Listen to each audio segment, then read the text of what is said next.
Assalamu alaikum wa rahmatullahi wa barakatuh, mes frères et sœurs en l'islam. J'espère que vous portez à mauvais pour moi. Et bonsoir à tous mes frères chrétiens aussi qui me regardent à l'heure. J'espère que vous portez aussi à mauvais pour moi. L'objectif n'est pas encore changé, c'est toujours le même objectif en là, juste pour partager avec vous des expériences de voyage, des démarches à suivre jusqu'à l'obtention de visa. Mon frère ou ma soeur qui me regarde à l'heure, essayez de regarder la vidéo de jusqu'à la fin. Je sais que vous allez tirer des leçons.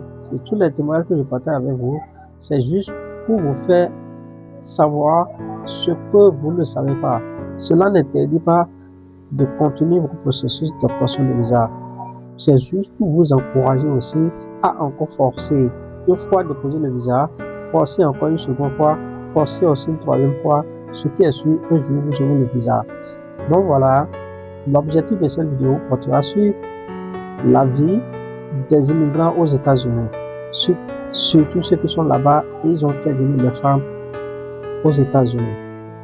Donc, je vais partager la vidéo et vous allez essayer de regarder la vidéo avec moi du début jusqu'à la fin. Donc, on ira à l'essentiel. J'ai besoin de vider mon sac. Voilà, cela fait officiellement 1 an que je suis en Amérique et je ne veux pas pleurer. Ma vie au pays me manque. Oui, si on me donnait l'occasion maintenant, tout de suite, je choisirais ma vie au pays sans même réfléchir une seconde. Je réfléchis beaucoup ces derniers temps et je me dis, j'avais des choses qui fonctionnaient pour moi. Ma vie était belle. Tous les projets que j'avais au pays, toutes les choses que je faisais. Je ne suis pas une personne paresseuse. Je me considère comme une femme très travailleuse. Je suis venue ici, non pas parce que je cherchais des pâturages plus verts, mais parce que j'ai rencontré un homme dont je suis tombée amoureuse et il est d'ici. Il vit ici. Et à cause de tout ce que les médias nous ont raconté sur l'Amérique, à quel point cet endroit est formidable, que c'est le pays du lait et du miel, je me suis dit que c'était la chose la plus logique à faire. Et je suis aussi quelqu'un de très traditionnel, alors je me suis dit qu'il était normal de suivre mon mari et de vivre là où il vit. Mon mari est ici depuis un certain temps. Il m'a souvent parlé, à plusieurs reprises, de la difficulté de la vie ici, des défis de ce pays. Mais je ne l'écoutais pas vraiment. Je me disais, cet homme ne veut pas que je profite du rêve américain. Pourtant, à maintes reprises, il a exprimé son insatisfaction par rapport à cet endroit. Même aujourd'hui, il ne veut pas prendre sa retraite dans ce pays. Si on lui donnait la possibilité maintenant, tout de suite, lui aussi choisirait de partir. Bref, comme je le disais, je ne suis pas venue en Amérique pour chercher une vie meilleure. Même avant de le rencontrer, j'avais une belle vie au pays. J'avais un emploi stable, j'avais des opportunités. J'étais heureuse, je profitais de la nourriture, je profitais de la chaleur de la communauté, je profitais du beau temps, je pouvais voyager tous les week-ends, j'étais constamment sur la route à découvrir des endroits et j'aimais vraiment ma vie là-bas. Alors je ne sais pas si c'est parce que je suis arrivée ici à un âge où je suis déjà bien installée dans mes habitudes. Je suis venue ici à l'âge de 30 ans. Peut-être que c'est pour cela que j'ai autant de mal à m'adapter. Mais mon pays me manque vraiment, il me manque énormément. Il y a des moments où j'ai envie de laisser tomber toutes ces années de lutte. Vous savez, toutes ces années passées à essayer d'obtenir mon visa pour venir ici et simplement tout abandonner, retourner chez moi, reprendre les projets que j'avais laissés, continuer la vie que je menais là-bas. Mais je continue à me dire, continue d'avancer, continue d'essayer. Peut-être que ce sentiment finira par disparaître. J'ai parlé à plusieurs personnes. Je tremble littéralement en ce moment. J'ai parlé à beaucoup de personnes qui vivent ici depuis longtemps. Et elles me disent toutes que c'est normal. Que c'est normal de ressentir cela lorsqu'on est encore nouveau dans le pays. Et qu'avec le temps, on finit par s'habituer à la vie ici. Alors, je ne sais pas à quel moment cela arrivera. Je suis vraiment reconnaissante d'avoir pu retrouver le même domaine dans lequel je travaillais au pays, la vente, le marketing et le service à la clientèle, parce que c'est ce que j'aime faire. J'ai donc pu rejoindre ce secteur, mais il faut tout recommencer à zéro. À côté de cela, il y a aussi la nourriture. J'ai énormément de mal avec la nourriture. Parfois, c'est tellement difficile de manger, je me demande qu'est-ce que je peux bien manger. Oui, et de façon générale, il y a aussi le ressenti, l'ambiance, l'atmosphère. C'est également très épuisant en tant que parent. Parce qu'ici, il n'y a aucune aide. Vous devez vraiment tout faire vous-même, vous et votre partenaire. Cela aussi fait partie du parcours d'immigration. C'est probablement une réalité que vous ne verrez pas souvent montrer. Mais voilà où nous en sommes. Écoutez-moi bien. Vous qui avez un mari à l'étranger et qui vivez au Nigeria, ne fatiguez pas votre mari pour qu'il vous fasse venir à l'étranger. Surtout si votre mari vit dans un pays où l'on ne parle pas anglais. Restez tranquillement au Nigeria. Que votre mari vous envoie de l'argent, prenne soin de vous et des enfants et vivez votre vie. Parce qu'ici, à l'étranger, ce n'est pas facile du tout. Je sais que certains vont venir dans les commentaires pour dire « Madame, si c'est si difficile, pourquoi êtes-vous encore là ?» Laissez tomber ça. Chacun a son histoire. Moi-même, je sais ce que j'ai traversé pour arriver ici. Beaucoup de personnes qui vivent à l'étranger ont la dépression comme deuxième prénom. Dieu merci pour les réseaux sociaux. Les réseaux sociaux ont soulagé beaucoup de Nigérians vivant à l'étranger de leur dépression. Sans les réseaux sociaux, beaucoup de gens auraient du mal à tenir. Parce qu'ici, à l'étranger, il n'est pas facile de s'adapter. Même si vous vivez dans un pays où l'on parle anglais, à cause de votre couleur de peau, certaines personnes vont quand même vous discriminer. Il y a des choses qu'on vous fait subir qui vous rappellent immédiatement votre pays. Vous vous mettez à prier « Seigneur, bénis-moi afin que je puisse rentrer chez moi ». Après tout, les gens vivent toujours au Nigeria. Certes, le pays a ses difficultés, mais les gens continuent d'y vivre et de s'en sortir. Ici, à l'étranger, beaucoup de personnes prient simplement « Seigneur, bénis-moi pour que je puisse quitter ce pays ». Si je vous dis à quel point les réseaux sociaux ont aidé certaines personnes, vous ne me croirez pas. Regardez simplement toutes les polémiques sur Internet.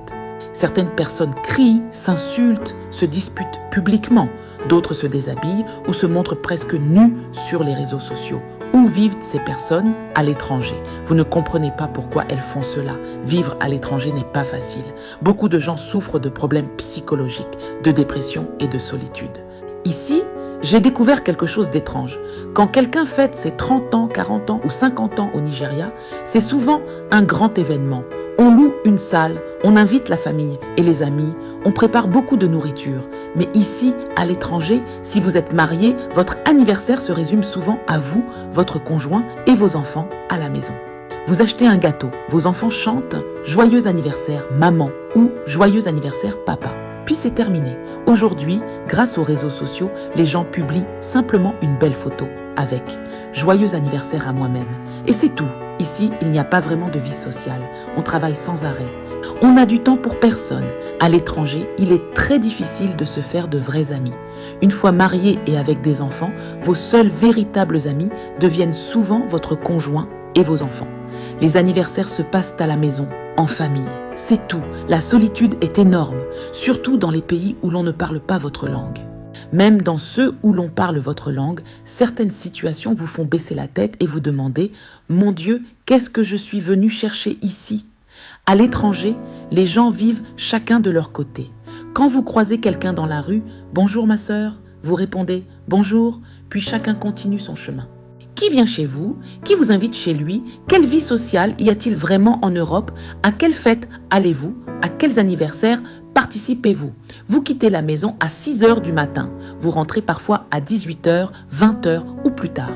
Si vous avez encore la force de prendre une douche en rentrant, c'est déjà une victoire. Ensuite, avant même d'avoir fini de cuisiner ou de manger, le sommeil vous emporte. Et le lendemain, tout recommence. Même le dimanche, beaucoup de gens travaillent. Je peux compter sur les doigts d'une main le nombre de fois où je suis allée à l'église cette année.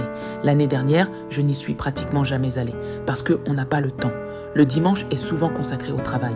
Pendant ce temps, les enfants doivent aller à l'école, les factures doivent être payées et chacun court après l'argent. Alors dites-moi, quand organiser une fête? Quand aller à une fête? Tout le monde est occupé à survivre.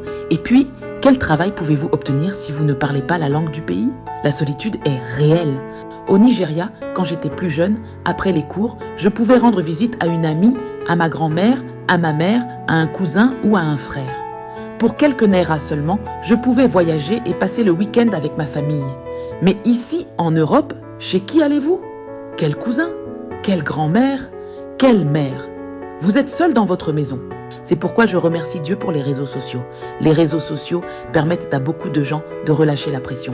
Certaines personnes passent leur temps à créer des polémiques, à danser ou à faire des choses étranges en ligne. Selon moi, beaucoup de ces comportements sont liés à la solitude, à la dépression et à l'isolement vécu à l'étranger. C'est la vérité que je voulais vous dire, alors partagez cette vidéo. Merci. Voilà, j'espère qu'on a tous regardé la vidéo de début jusqu'à la fin. Je l'ai dit, mes témoignages que je partage avec vous, c'est pas pour vous décourager, c'est juste pour vous rendre aussi plus fort. Tous ceux qui ont envie d'envoyer les femmes au pays et viennent de tomber sur cette vidéo, il faut juste faire certaines analyses. à travers ces témoignages. De plus, ceux qui sont en train de faire le processus d'obtention de visa et depuis ce jour n'ont pas encore eu le visa, mon frère, même ma soeur, il faut continuer aussi.